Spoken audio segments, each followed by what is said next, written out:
Okay, this is part 2 of the video here, and what I'm going to show you here is here they are, just kind of blackened up. Not worrying about getting every single little bit. You can see there's some little spots over here in the corner where there's white. The idea here is just to get a decent black coat, nothing overly fancy, just to get some black paint on here. The bottom and the sand stuff will be painted in dirt and rocks and stuff like that, and I can still throw on more bits at this point because it's still just, this is a basic color. So that's it, painted black. And the next step here is going to be then giving it not really a dry brush, but a relatively heavy wet brush with a relatively dark, with a kind of a medium dark gray. So still letting a lot of the black show through, but making this look like it's, metal and stuff like that. And you can kind of see some of the texture that part of the mat board has on one side. It almost looks like kind of like stamped concrete when you start putting the gray on. So this is just one layer. I'm going to go around and do the other pieces and stuff here. Apologize for my arm going across, but you kind of see here as it gives it just spot. And here is just, it's not really a dry brush. You're actually trying to get the flat surfaces and bring out some of the color so it looks like either worn metal or concrete and stuff like that. So, and all I'm going to do here is, all I've been doing is taking just a small cup, making just a simple mixture of black and white craft paints, and then I'm just going to progressively lighten this up and then just hit more and more so it does become a dry brush, and eventually I will turn it into that. So let me get back on this one, get the rest of these pieces done, and then I will take another shot and show you the highlighted items. Back in a bit.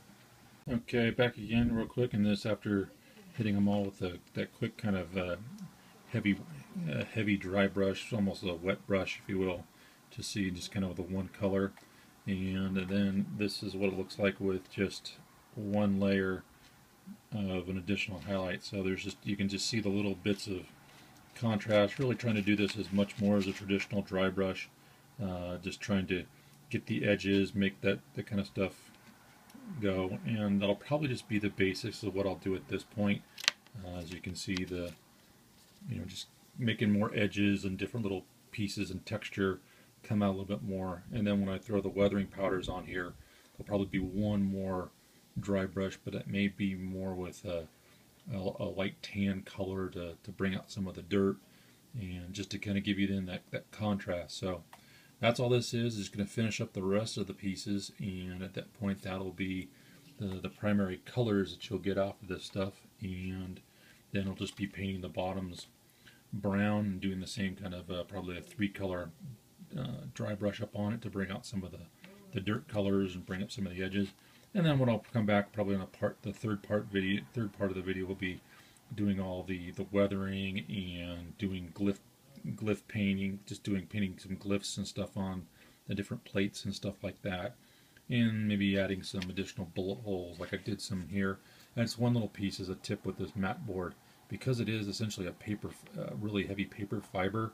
When you do the holes, it has a tendency to kind of pulp around it, so you're going to have to, what I ended up finding works best is taking a small drill a hole in it, and then use a hobby knife and then just chip away at it till you get it, and then drill a hole all the way through. But as you can see, again, these were holes all the way through, and you can't see anything. So once paint and stuff like that gets on it, if you want to be able to see all the way through it, you're going to have to kind of continue to clean out the hole. But it still gives a relatively good look as a bullet hole.